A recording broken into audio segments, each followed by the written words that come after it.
Kita baca dahulu Roma 5 ayat 12. Roma pasalnya yang kelima ayat 12. Sebab itu, sama seperti dosa telah masuk ke dalam dunia oleh satu orang, Adam maksudnya, dan oleh dosa itu juga maut, demikianlah maut itu telah menjalar kepada semua orang. Jadi karena kesalahan satu orang, Adam, dosa itu menjalar ke semua orang. Karena semua orang telah berbuat dosa. Jelas ya? Penyebab dosa manusia punya natur dosa ini adalah satu orang, Adam. Ini dibaca di rumah urut sampai ke bawah. Ya. Kita baca lompat dulu. Ayat 17. Sebab jika oleh dosa satu orang maut telah berkuasa oleh satu orang itu, maka lebih benar lagi mereka yang telah menerima kelimpahan kasih karunia dan anugerah kebenaran akan hidup dan berkuasa oleh karena satu orang itu, yaitu Yesus Kristus. Ini ya, ini paralel loh Bapak Ibu. Karena Adam, seluruh manusia jatuh dalam dosa. Semua. Karena Tuhan Yesus, semua dibenarkan. Dibenarkan maksudnya kita harus mengerti dong, nggak otomatis dibenarkan.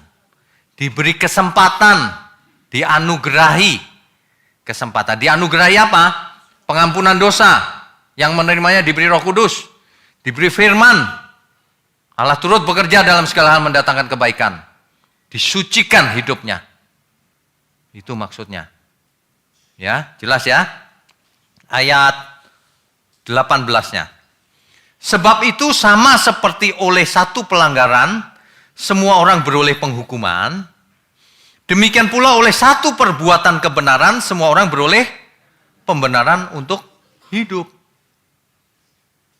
Ini diulang-ulang nih di sini.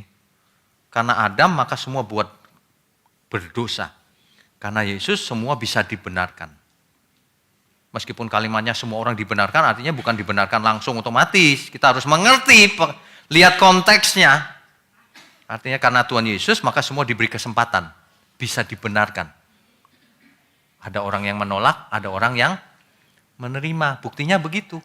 Faktanya begitu. Artinya manusia bisa menolak, bisa menerima. Jadi kita ada yang namanya faktor kedua. Tadi kita sudah bahas kedaulatan ya di sesi 1. Kebebasan manusia. Kebebasan manusia itu sebenarnya manusia tidak bebas loh. Yang dimaksud kehendak bebas itu bukan manusia sebebas-bebasnya suka-suka sana. Bukan. Yang dimaksud adalah manusia meskipun jatuh dalam dosa, manusia kehilangan kemuliaan Allah, itu artinya manusia bukan jadi binatang, manusia tetap manusia, cuman kehilangan kemuliaan Allah. Bukan cuman, itu fatal itu. Kehilangan di situ maksudnya manusia sudah tidak bisa mencapai kemuliaan Allah seperti rancangan mula-mula. Seperti tujuan mula-mula manusia diciptakan. Allah menciptakan manusia awalnya supaya manusia menjadi manusia-manusia Allah. Anak-anak Allah.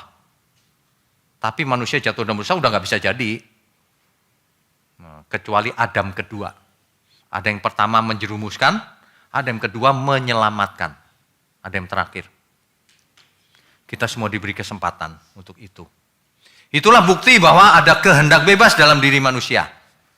Kehendak bebas bukan berarti manusia boleh bertindak sebebas-bebasnya. Bukan itu artinya. Artinya adalah manusia masih punya kesadaran. Kalau dikasih firman mau terima nggak? Itu manusia punya kesadaran. Sebagian orang mau belajar, sebagian orang enggak, menolak. Itu tergantung kita loh, respon kita. Kita manusia yang diciptakan. Tuhan tidak menciptakan boneka atau manusia yang punya kesadarannya semu. Enggak, sadar. Itulah sebabnya kalau kita menabur, kita yang menuai, bukan orang lain yang menuai. Itu sebabnya kalau kita salah, kita dihukum. Kalau kita benar, Tuhan suka.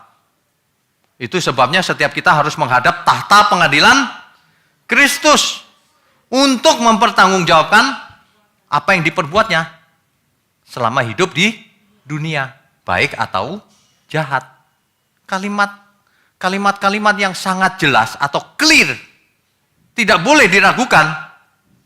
Tapi kalau kalimat yang anak kalimatnya panjang, terus bisa multi tafsir, Nah, hati-hati itu. Itu harus dikalahkan oleh kalimat yang sederhana.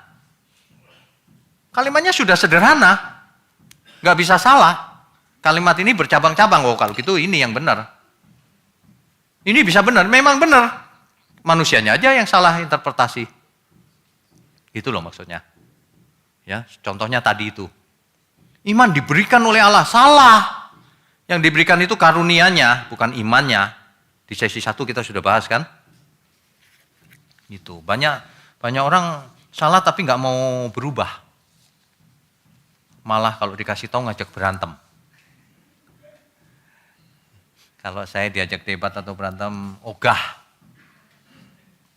Saya itu ngomong gini loh ya, kalau kita berbeda, kita kan tetap saudara di dalam Tuhan. Dia ngomongnya gini, ada satu orang sih ngomong sama saya gini, oh nggak bisa Pak, berbeda itu nggak bisa bersaudara. Oh ya terserah situ, kalau saya anggap you saudara, kalau you anggap saya nggak saudara ya nggak apa-apa sih. Nggak apa-apa. Kalau saya dikata-katain sesat sama kau, nggak masalah. Asal Tuhan berkenan dalam hidupku. Dikata-katain manusia mah udah biasa kita. Dan kita nggak takut dikatain siapapun. Yang penting benar apa enggak di hadapan Tuhan. Begitu aja. Ada amin nggak? Iyalah, hidup cuma sekali mau ngapain sih? Sebentar lagi juga belum tentu kita ketemu. Iya benar. 5 tahun lagi gitu ya. Siapa tahu udah nggak ada juga saya. Atau salah satu bapak ibu juga sudah berangkat. Iya kan? Bisa, nggak masalah. Asal berangkatnya ke rumah bapak. Oke. Nah, masa depan itu belum terjadi. Jangan ngomong begini, Allah maha tahu Pak. Allah maha tahu, kau nggak maha tahu. Jadi jangan tempatkan dirimu pada posisi Allah. Kau bukan Allah, kau manusia. Orang yang sehat pikirannya, dia akan fokus pada bagiannya. Apa yang bisa kulakukan ya? Bukan fokus pada bagian pihak lain. Allah maha tahu ini. Ngapain begitu? Tugasmu apa? Itu sama seorang yang belajar sebagai murid. Guruku pintar loh, dia pasti bisa ngerjain soal ini. Hebat dia. Ini. Sebagai murid itu apa bagian kita? Kok gurunya terus? Guru kita mau kita belajar.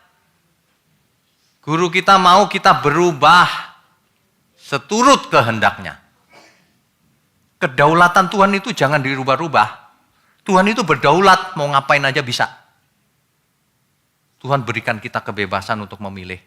Kau harus taat loh ya. Kalau nggak taat kau binasa. Itu udah seringkali diuraikan dengan berbagai kalimat, dengan berbagai kitab, dengan berbagai kalimat, pasal, ayat. Banyak sekali. Ya. Nah, Mazmur 8 ayat 5 sampai 6. Mazmur 8 ayat 5 sampai 6. Manusia itu bahkan dirancang Tuhan hampir sama seperti Allah. Ayo mau ngomong apa lagi tuh? Hampir sama seperti Allah pada mulanya. Sayang jatuh dalam dosa. Ya. Itulah sebabnya manusia harus bertanggung jawab. Meskipun manusia sudah jatuh dalam dosa, manusia rusak, berdosa tidak bisa mencapai kemuliaan Allah, kehilangan kemuliaan Allah. Tapi manusia diberikan Taurat, diberikan hukum. Kalau manusia diberikan hukum maksudnya apa? Supaya manusia taat terhadap hukum itu. Manusia bisa milih nggak taat atau tidak taat? Bisa. Itu maksudnya kehendak bebas. Bukan kehendak bebas itu boleh sesuka-sukanya, sebebas-bebasnya. Bukan itu maksudnya. Maksudnya manusia bisa memilih pilihan yang tersedia di depannya. Manusia nggak bisa milih yang nggak tersedia di depannya, nggak bisa. Kalau yang ada di depannya dia bisa pilih, gitu loh maksudnya.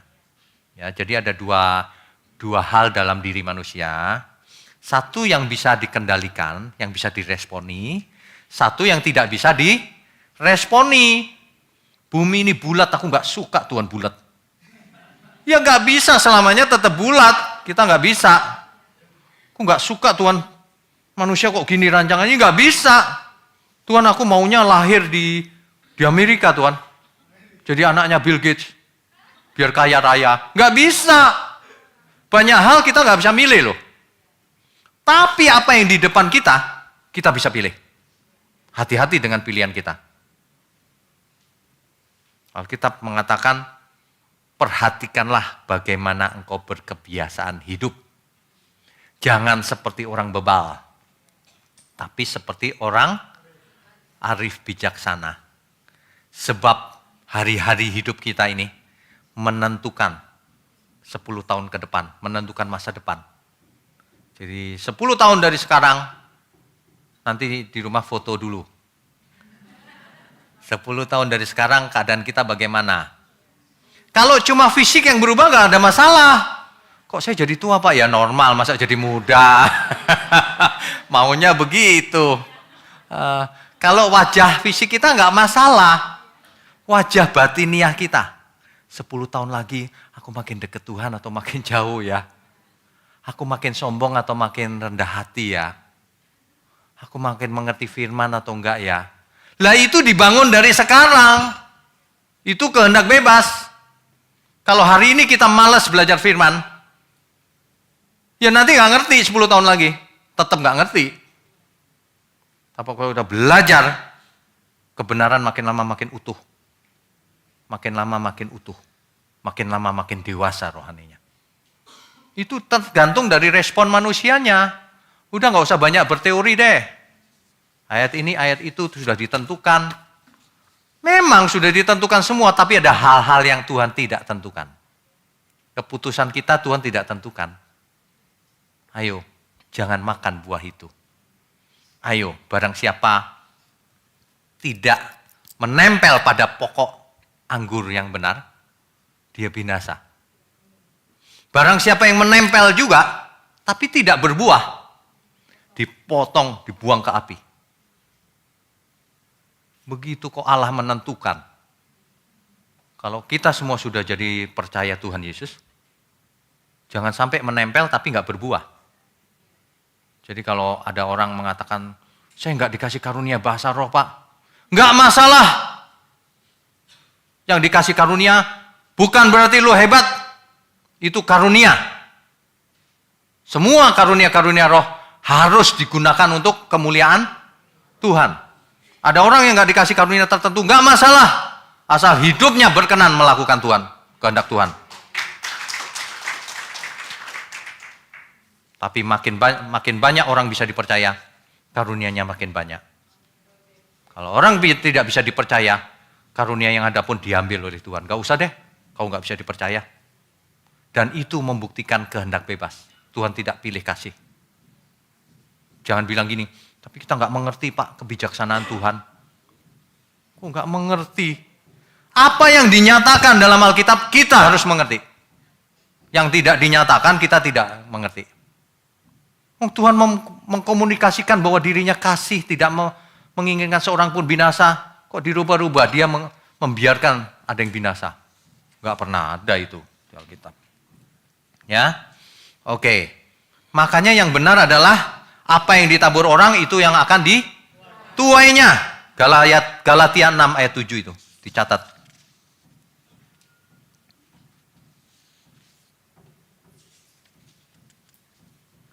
Yang jadi masalah itu gini loh. Setelah manusia jatuh dalam dosa,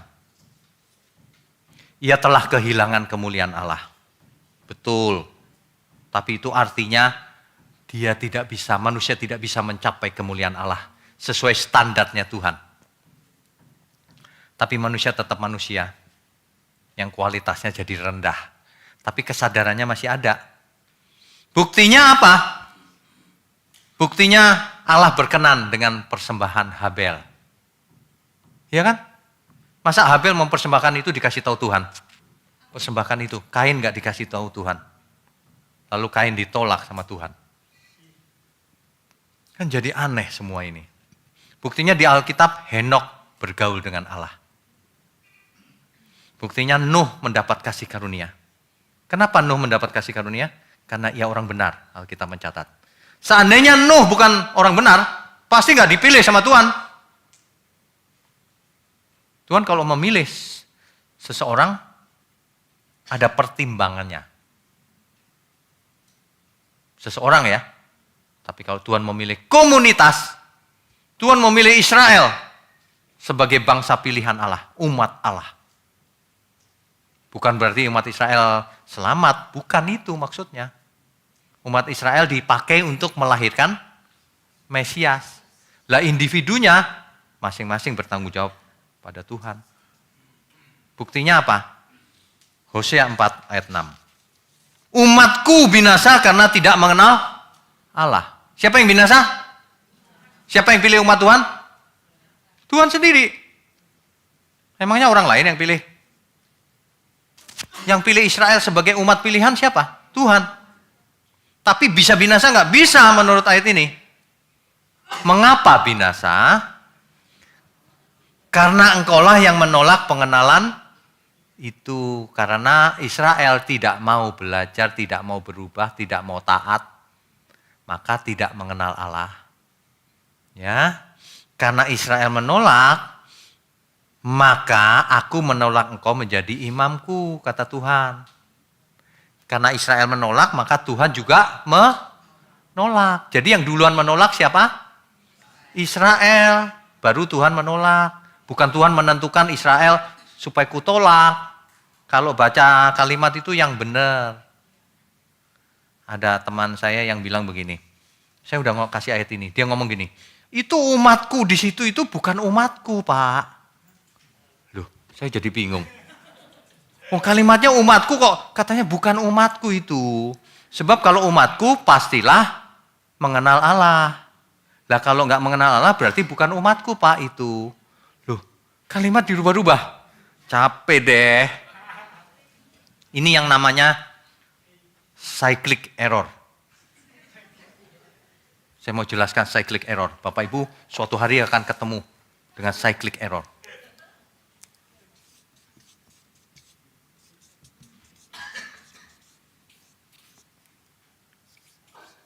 Error yang melingkar. Error yang melingkar itu dipakai orang nggak benar. Dia bikin kesimpulan, lalu kesimpulannya dipakai sebagai dasar landasan untuk pembenaran. Jadi mulainya dari kesimpulan. Contohnya, dia bikin kesimpulan bahwa umat Tuhan pasti taat. Ini kan kesimpulan pribadi. Betul nggak? Jadi ketika ketemu Hosea 4 ayat 6, di sini ada umatku. Dia nggak percaya Alkitab. Dia mulai dari kesimpulannya. Kesimpulan sendiri nih padahal. Sehingga dia berani berkata bahwa umatku di ayat ini bukan umatku Pak maksudnya. Karena kalau umat Tuhan pasti taat. Nangkep nggak? Jadi dia mulainya dari kesimpulan, bukan dari teks Alkitab. Kebalik. Nanti melingkar kalau baca ini, lihat nih. Umat Tuhan pasti taat, berarti bukan umatku.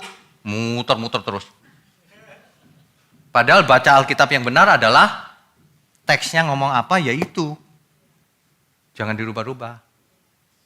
Tapi ini fakta loh, saya ngalamin. Banyak orang menyerang saya di Facebook dan sebagainya. Saya perhatikan, saya diem aja. Saya cuma perhatikan. Oh gitu ya cara mikirnya ya. Oke deh. Tapi saya nggak mau layani. Kenapa? Percuma. Ya. Ini contoh kesalahan yang melingkar itu begini. Waduh, banyak orang begitu di dunia ini. Kenapa kok benar? Mulai dari kesimpulan tuh. Teks pun dirubah sama dia. Ini umatku, ini bukan umatku Pak. Kalau umatku pasti taat. Bikin asumsi sendiri dia. Kalau kita jujur menurut Hosea 4 ayat 6, umat Allah pun bisa binasa kalau tidak meresponi dengan benar. Faktanya bagaimana? Kebenaran harus sesuai dengan fakta loh. Faktanya bagaimana? Israel semua selamat? Ya udah, kebenaran itu fakta. Salah asumsi dia bahwa umat Tuhan itu semuanya pasti taat. Salah. Kalau semua pasti taat berarti nggak ada yang murtad dong. Salah kan? Sebenarnya ini sederhana loh ya. Cuma karena orang kepinteran kali ya. Jadi muter-muter pikirannya. Lama-lama pusing. Iya loh, orang-orang itu saking pintarnya bikin kita pusing. Ya. Dan ayat-ayat lain itu banyak sekali. Contohnya Efesus 1 ayat 4. Sebab di dalam Dia Allah telah memilih kita sebelum dunia dijadikan. Jadi seolah-olah gini, kita semua itu orang-orang yang selamat itu sudah dipilih sebelum dunia dijadikan. Padahal dipilih, betul. Kan bukan kita yang pilih Tuhan, Tuhan yang pilih kita kan? Dipilih untuk apa? Nah ini asumsi lagi dia. Dipilih untuk selamat katanya. Padahal bukan. Kita dipilih untuk apa? Kita dipilih supaya lahir di sini, di Indonesia. Supaya ketemu dengan seminar ini. Itu dipilih loh. Ada orang yang gak punya kesempatan. Ada. Kita dipilih punya kesempatan. Tapi kita gak ditentukan taat enggaknya. Tergantung respon kita masing-masing. Coba perhatikan kalimatnya. Sebab di dalam Dia Allah telah memilih kita sebelum dunia dijadikan. Betul. Kenapa dipilih? Supaya kita kudus dan tak bercacat di hadapannya. Ada kata supaya. Supaya itu apa artinya? Supaya kalau kita dengan Injil dipilih begini, bisa hidup tak bercacat. Nah hidup tak bercacatnya otomatis atau kita mesti meresponi, melakukan firman. Begitu aja mikirnya. Kalau orang-orang itu banyak yang berpikir, wah itu Tuhan yang menggerakkan. Waduh, kalau Tuhan menggerakkan ya kita udah gak ikutan deh. Saya pernah ketemu dengan seseorang ya, saya tanya begini. Dia datang ke pendalaman Alkitab kita, lalu dia ngomong begini. Pak Minyo, kita itu emangnya perlu berusaha lah? Iya dong, kalau gak berusaha gimana? Maksudnya gimana? Saya tanya, Bapak kesini atas kehendak sendiri atau kehendak siapa? Dia jawab, kehendak Roh Kudus. Oh bagus, bagus. Coba gerakin tangannya. Kehendak siapa? Kehendak Roh Kudus. Oke deh. Punya teman gak yang selingkuh? Ada Pak. Kehendak siapa? Oh itu kehendaknya sendiri Pak. Gak konsisten. Kamu pernah buat salah gak? Pernah. Siapa yang menggerakkan? Gak mau jawab dia. Aduh gak konsisten. Gak ada konsistensinya.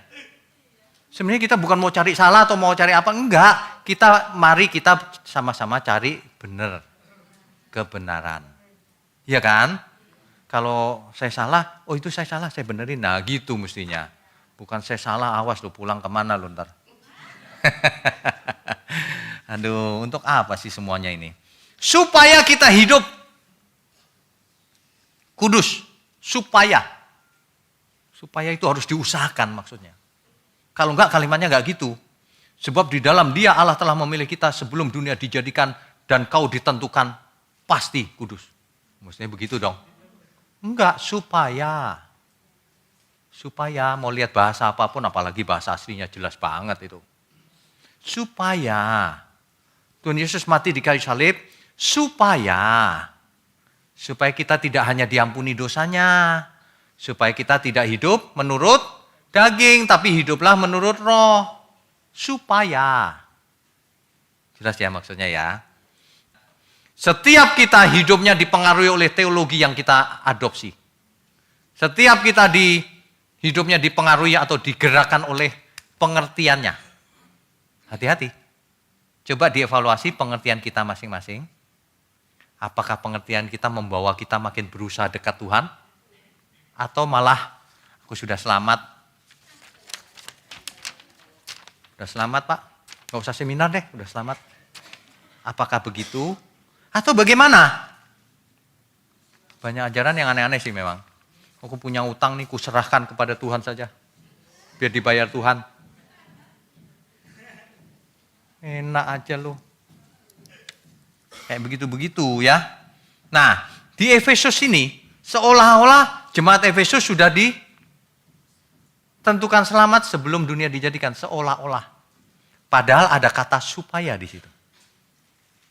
Lagi pula, Alkitab itu kan harus dibaca seluruhnya ya, bukan satu ayat dua ayat.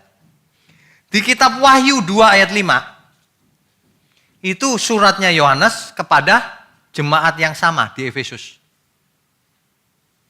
Ngomongnya begini, sebab itu ingatlah betapa dalamnya engkau telah jatuh. Bertobatlah dan lakukanlah lagi apa yang semula engkau lakukan. Jika tidak demikian, aku akan datang kepadamu dan aku akan mengambil kaki dianmu dari tempatnya jikalau engkau tidak bertobat. Jemaat yang sama katanya ditentukan sebelum dunia dijadikan. Diancam sama Tuhan, kamu gak bertobat lagi, ku tinggal kok. Nangkep gak maksudnya? Apakah semua orang yang ditegur pasti bertobat? Kalau semua pasti gampang dunia ini. Tidak selalu. Orang yang gak benar responnya ditinggal sama Tuhan, begitu aja. Gak ada penentuan responnya ditentukan Tuhan, gak ada. Itu tanggung jawab masing-masing. Jadi sebenarnya tidak ada seorang pun di dunia ini yang ditentukan selamat tanpa harus meresponi ajaran Tuhan dengan serius. Orang yang selamat adalah yang menerimanya, yang melakukan kehendak Bapa. Itu. Nah, melakukan itu bagian kita. Dengan pertolongan Roh Kudus. Bukannya kita menyerah aja, diem aja secara pasif, digiring oleh Roh Kudus. Bukan. Itu ajaran yang salah itu. Nah, cuma di Alkitab memang banyak sekali contoh-contoh ayat yang seolah-olah bertentangan. Tapi seolah-olah ya. Sebenarnya tidak bertentangan. Ya. Contohnya. Ibrani 11 ayat 20.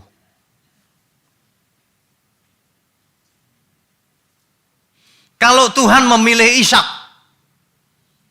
itu menentukan nggak Tuhan menentukan Ishak? Ya. Tuhan menentukan Ishak. Tapi dibaca Ibrani 11 ayat 20.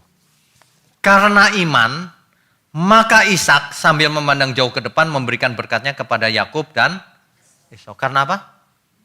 Karena iman. Jadi Allah pilih Ishak karena Ishak kemudian meresponi dengan benar.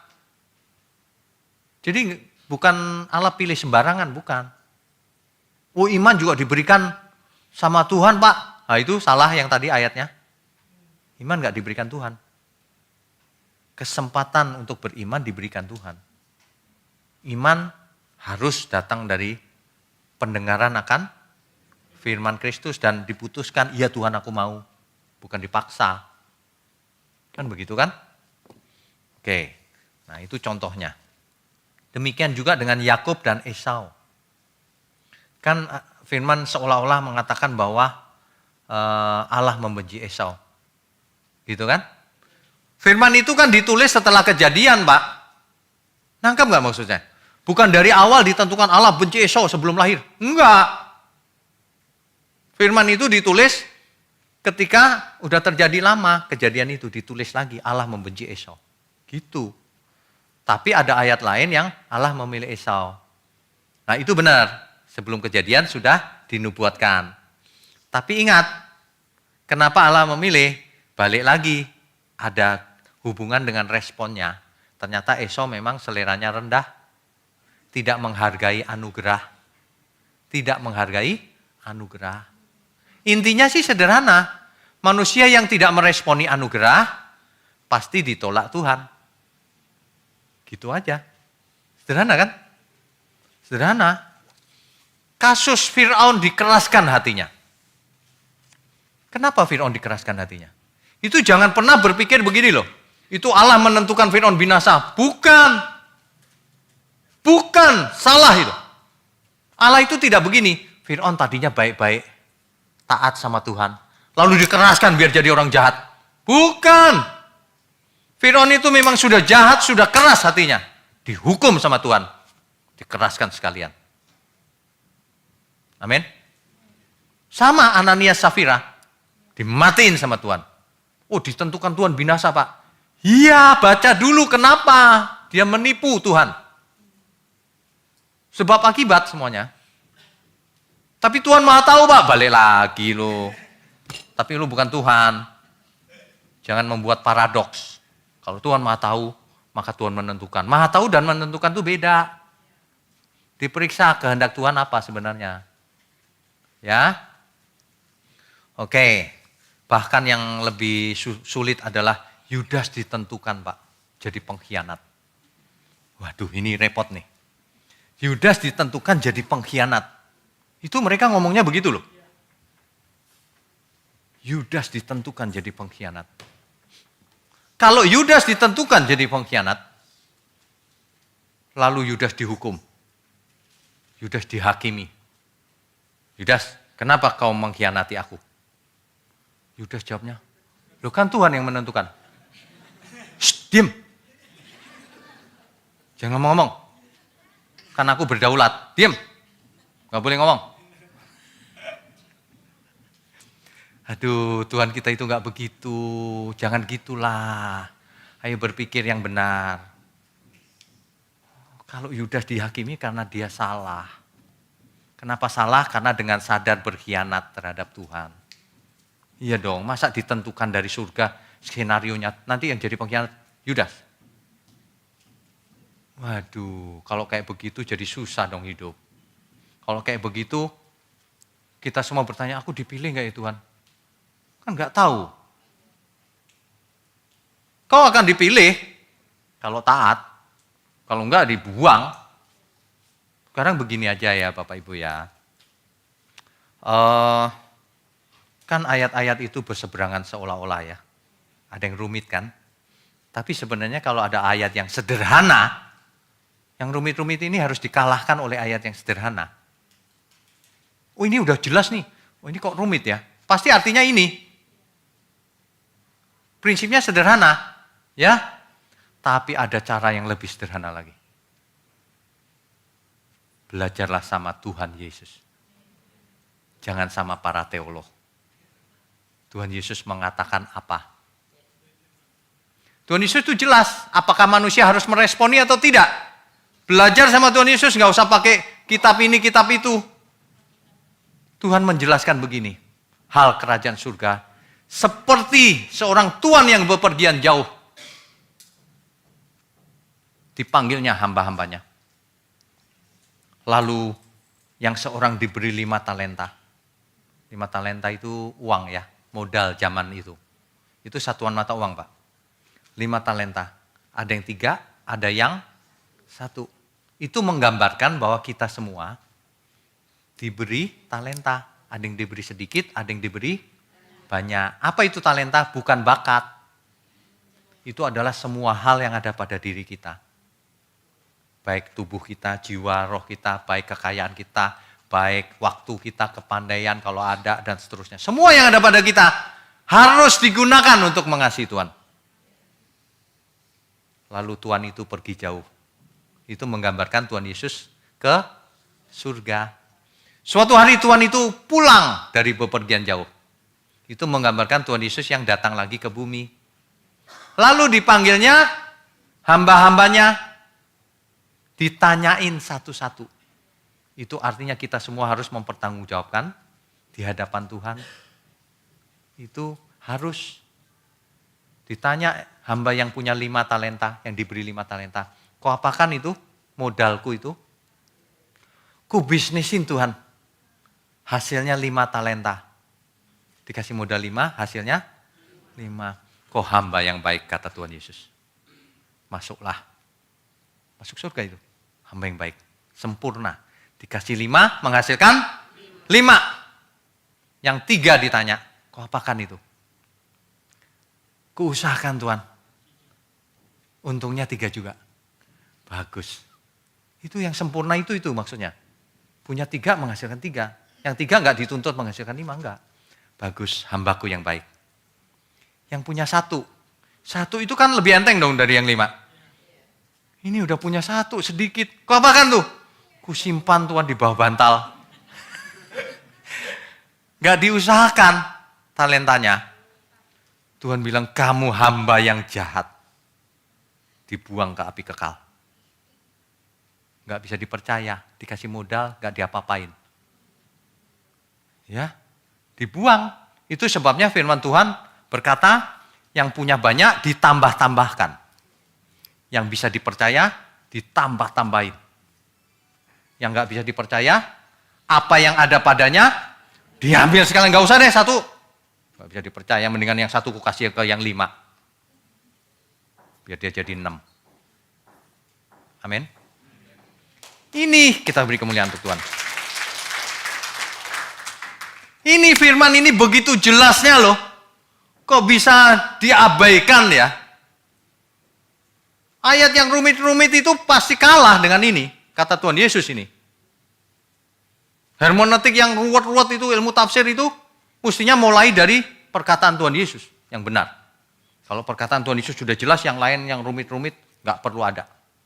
Ada boleh, nggak juga nggak masalah. Iya kan? Coba baca seluruh perumpamaan Tuhan Yesus. Itu Tuhan Yesus sengaja pakai perumpamaan. Nggak pakai kalimat rumit. Supaya jelas maksudnya. Hal kerajaan surga seperti seorang raja yang buat pesta pernikahan. Betul? Diundangnya orang-orang pilihan. Itu seperti Tuhan Yesus datang kepada Israel. Orang pilihan mula-mula. Nggak ada yang mau datang. Israel menolaknya. Lalu Tuhan ngomong apa? Undanglah semua orang. Semua, bukan sebagian. Jadi semua orang diundang oleh Tuhan. Kok bisa loh berpikir sebagian kupilih selamat, sebagian kupilih binasa. Semua orang diundangnya. Yang menolak biarin aja. Diundang. Akhirnya datang juga orang-orang itu. Itu adalah orang-orang yang percaya kepada Tuhan Yesus. Datang. Tapi ada 2 macam. Orang Kristen rupanya ada 2 macam. Ada yang pakai pakaian pesta, diundang ke pesta. Ada yang gak pakai pakaian pesta. Sampai ke pesta, sang raja lihat, kenapa gak pakai pakaian pesta? Keluar! Diusir. Nangkep gak? Udah tahu pesta, gak pakai pakaian pesta. Pakaian pesta itu bukan mau mewah-mewahan, harus tahu konteksnya. Kekudusan. Udah tahu diundang ke surga. Gak mau hidup kudus. Diusir keluar. Gak ada. Coba bayangkan kalau orang berpikir, yang ini kupilih supaya selamat. Yang ini kubiarin. Wah itu jauh banget itu karakter Tuhan. Karakter Tuhan itu mengundang semua orang datang. Yang datang pun diseleksi. Kamu gak pakai pakaian kekudusan ya? Gak usah di sini. Itu sebabnya firman Tuhan diulang-ulang dari perjanjian lama sampai perjanjian baru. Kuduslah kamu sebab aku kudus. Jelas kan? Perumpamaan Tuhan Yesus banyak orang berusaha. Masuklah pintu yang sempit itu. Ada banyak orang berusaha gak bisa masuk. Kenapa? Karena kurang usahanya. Kenapa? Karena nggak benar di hadapan Tuhan. Sebab apa yang mustahil bagi manusia, tidak mustahil bagi Tuhan. Nggak ada yang mustahil bagi Tuhan. Ya, kalau kita mengerti firman Tuhan Yesus, maka ayat yang rumit pun udah nggak usah dipermasalahkan. Karena Tuhan Yesus tidak pernah salah. Katakan amin. Kalau orang berani berpikiran lain, berarti dia menentang Tuhan Yesus. Jadi hermeneutik itu mulainya harus dari Tuhan Yesus sebenarnya. Ya. Tafsir itu harus dari Tuhan Yesus. Satu lagi, perumpamaan yang Tuhan Yesus ajarkan. Makanya bagus sekali kalau Bapak Ibu mulai belajar lagi dari perjanjian baru, Injil. Dicatat baik-baik yang perkataan Tuhan Yesus. Salah satunya perumpamaan tentang 5 gadis bijaksana dan 5 gadis bodoh. Coba, 5 gadis yang bijaksana menyediakan minyak. Bersiap-siap menyambut sang mempelai. 5 gadis bodoh tidak berjaga-jaga. Siapa yang menyediakan minyak? Emangnya mereka diam aja ada yang ngasih minyak? Emangnya mempelainya yang ngasih minyak? Mempelainya belum datang. Nangkap maksudnya ya? Jadi setiap gadis ini harus cari minyak untuk menyambut sang mempelai, kekudusan. Harus siap ketika mempelai datang, didapati tak bercacat, tak bercela. Ada amin gak ya? Jangan pernah ada pendapat lain yang menentang ajaran Tuhan Yesus. Itu pasti salah. Pasti. Menurut teolog ini Pak, teolog manusia biasa. Tapi Tuhan Yesus gak pernah salah. Jangan agungkan teolog-teolog. Teolog hebat, ya. Tapi bisa salah. Meskipun banyak perbuatannya juga membela Tuhan sih. Ya, itulah sebabnya di zaman akhir ini Alkitab berkata, di zaman akhir pengetahuan makin bertambah-tambah. Yang kudus semakin kudus, yang najis semakin najis. Kita punya pilihan, mau semakin kudus atau semakin najis. Nggak bisa di tengah-tengah gentayangan. Nggak bisa. Ya, pilihan di masing-masing kita. Bukan aku ditakdirkan apa ya Pak, kudus apa enggak ya? Aneh. Orang hidup kok bisa begitu ya? Ya, oke. Nah, jadi sebenarnya itu memang ujungnya ada di kedaulatan Allah atau karakter Allah. Kalau seseorang mengerti karakter Allah salah, maka seluruhnya salah pengertiannya. Jadi kalau ditanya begini, apakah Tuhan benar-benar mengasihi semua manusia? Ada kelompok yang menyatakan, iya dong Pak, makanya dia mati untuk semua manusia. Ada kelompok yang menyatakan, enggak dong, memangnya Allah punya kewajiban untuk mengasihi semua manusia. Loh, ya ngomongnya begitu. Atau, iya juga, Allah sebenarnya mengasihi semua manusia, cuma memilih yang ini yang selamat, yang itu enggak. Itu namanya enggak mengasihi. Enggak logis omongannya. Intinya adalah Tuhan kalau memilih sebagian itu salah gitu aja. Enggak logis itu. Apakah Tuhan mengasihi semua manusia? Ya. Mengapa banyak manusia yang tidak selamat? Karena enggak taat. Gitu aja. Cuma sampai situ sederhananya. Coba bayangkan kalau orang berpendapat bahwa Allah hanya mau menyelamatkan sebagian. Maka itu sederhana jawabnya. Allah kan mampu menyelamatkan semua orang. Mampu gak? Tapi kalau Allah tidak mau melakukan hal itu, hanya memilih sebagian. Allah macam apa itu? Itulah Allah para Calvinis. Pengikut Calvinis membayangkan bahwa Allahnya itu cuma memilih sebagian untuk selamat. Yang lain dibiarkan binasa. Bahkan dalam institutio tadi dikatakan jalannya ditutupnya agar binasa orang itu. Ya, oke. Tapi orang Calvinis juga tidak semuanya sama sih. Ada yang friendly, ada yang bersahabat, ada yang suka menyerang. Ada. Saya punya teman yang suka bersahabat juga sih. Kita beda ya bro, tapi kita saudara. Oh iyalah. Masa musuhan, ngapain kita musuhan? Oh, kita memang bersaudara dalam Tuhan. Mau beda, mau enggak penting. Dalam kemanusiaan kita tetap bersaudara. Apalagi di dalam Tuhan.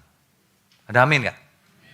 Makanya Bapak Ibu kalau ketemu orang yang berbeda pendapat, enggak boleh loh hatinya panas gitu.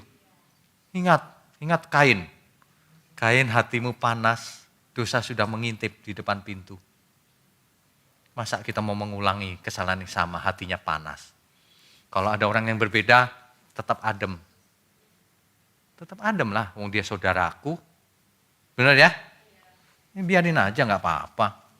Nanti kan tanggung jawabnya masing-masing menghadap tahta pengadilan Kristus. Nanti masing-masing menanggung akibat dalam hidupnya. Tadi sudah dibaca ya, Roma 5 ayat 12 dan 17 sampai 18. Bahwa oleh dosa satu orang, yaitu Adam, maka seluruh manusia berdosa. Tetapi juga karena satu orang, yaitu Yesus Kristus, maka semua orang beroleh pembenaran hidup. Semua, bukan sebagian. Kalau hasilnya atau faktanya sebagian ya salah manusianya. Hidup ini ya sebenarnya pertandingan. Bukan sandiwara, ya. Jadi sebenarnya begini loh Bapak Ibu. Apapun aliran teologi seseorang, pasti semua sepakat bahwa yang selamat adalah yang taat atau tekun sampai akhir. Pasti, mau Calvinis, Arminian, apapun, pasti setuju bahwa yang selamat adalah yang tekun atau taat sampai akhir. Itu semua setuju. Jadi kalau kita hidup zaman sekarang, ini batu nisan. Siapapun setuju bahwa yang taat sampai akhir ini yang selamat. Betul ya? Iya dong. Mau Calvinis, mau apapun, Arminian atau apapun, mau karismatik, mau Katolik, mau apapun pasti setuju dong. Yang taat sampai akhir yang selamat. Yang berkhianat tidak mungkin selamat. Kalau ada yang mengatakan, wah kita berbuat dosa juga nggak apa-apa. Itu aliran sesat. Dan itu ada. Ya, hyper grace itu aliran sesat. Cuma jadi gereja aja hari ini, laris manis. Masa berbuat dosa nggak apa-apa? Ajarannya begitu. Tuhan sudah mati di kayu salib. Dosamu merah seperti kirmisi, akan jadi putih. Nggak apa-apa buat dosa. Putih lagi nanti. Itu ajaran sesat itu. Itu ajaran sesat. Sebab firman Tuhan yang benar, kuduslah kamu sebab aku kudus. Biar kau Kristen, biar kau nginep di gereja, biar kau puasa. Kalau enggak hidup kudus ditolak Tuhan. Biar kau berbahasa roh. Tapi kalau enggak hidup kudus ditolak Tuhan. Yang terutama adalah hidup kudus.